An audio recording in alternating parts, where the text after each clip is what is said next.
Hello lovelies and welcome to today's video. So this video is a little bit different. I was asked last month to join the Scrappy Sisters Scrap September, and wow, is that a mouthful. And it's run by the Scrappy Sisters, and I will link to their YouTube channel and you can find out all about it. So basically every day for September they have a prompt, and they also have some special guest YouTubers and scrapbookers that have taken on these prompts and done a layout, and I chose the grab 5.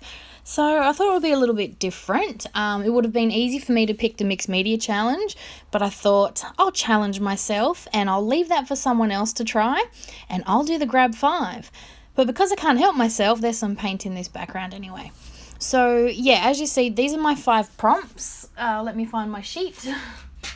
What were they? They were wood veneer, tissue paper, enamel dots, a paper pad, a 6x6 paper pad, and stickers. So thankfully most of it wasn't too complicated for me. The 6x6 paper pad was interesting because I don't actually have a lot. I had to go through my stash and find what I had. But the good thing about the 6x6 paper pad, using such a small photo, I was able to do a nice little bundle of layers, which was pretty good. So that was, that worked out well. So what did I use? I used, when I find it, I think it was a Bow Bunny, I've lost it. The Bow Bunny Our Little Monsters collection paper pad. Now I have this collection, I love it, I love the colours. Turns out I have 4 of these paper pads because when I bought them, you had to order a specific amount if you wanted them, and I was in love with this collection so badly that I bought the minimum that I had to buy. I think I've got like 4 of the die cut pieces, and yeah, but I just love it, but I haven't used it.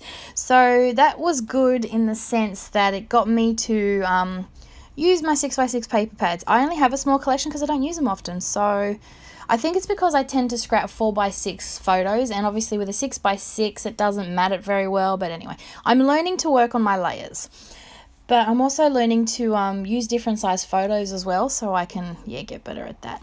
So this is where I'm adding some mixed media. I'm just throwing some paint on the background. I actually messed up. I wanted green on my background and I forgot because there's a lot of orange already in the collection, but I went with some orange. And then I decided to bring in some green. Now, yes, big no-no mixing green and orange. If you know your colour wheel, you don't do that.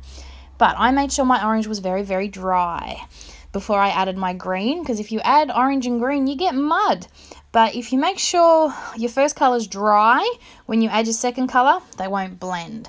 So I do like the contrast these two colours have.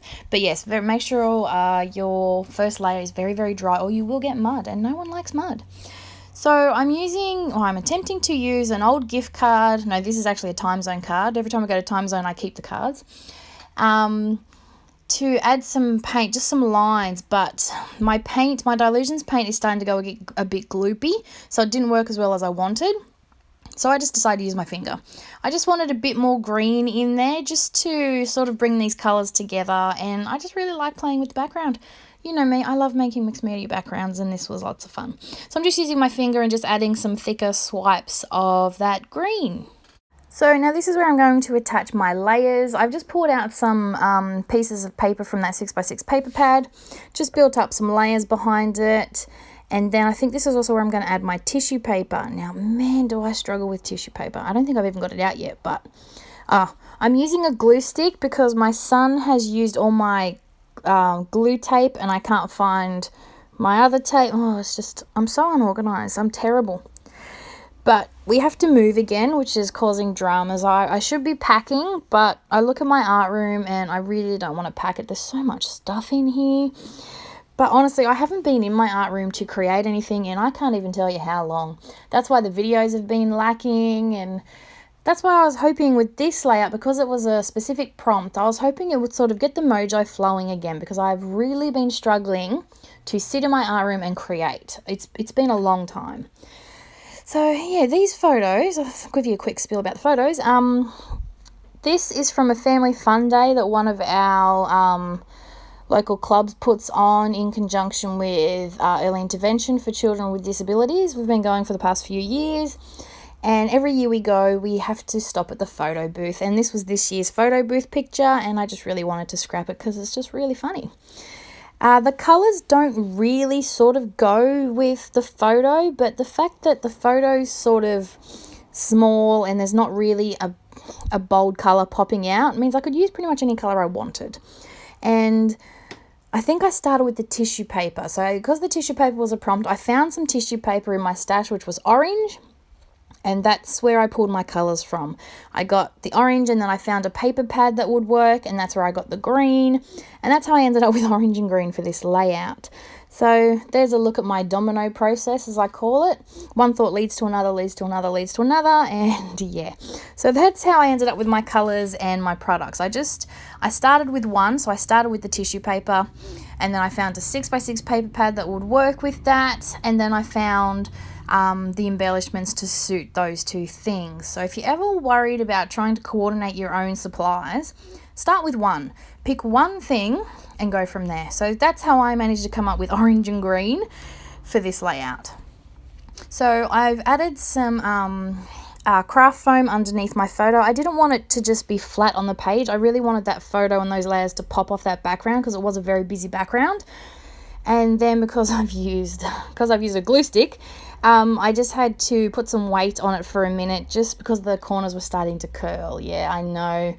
It was tragic. I should have used the proper adhesive, but I was in a hurry and I couldn't be bothered. I'm terrible.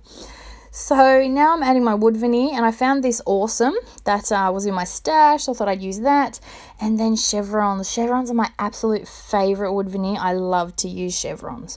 So I've used some of those. And then I just wanted to add something else, and I thought I'd do like a little bottom cluster, but it just looked too weird. So I decided to cut off a scrap from one of my layers, make a little fishtail banner, and I'm putting that underneath my wood veneer because I'm going to put my date on that. So it just sort of adds something more to my little cluster there. And then I'm just, I end up with, I think, 2 little clusters on either side, just with the chevrons pointing to my photos. And that's when I'm going to bring in my stickers. I've got some star stickers, and I'm just bringing in some green and orange. It's not the exact colour of the paint in the background, but it works with the pattern paper in the back on my layers.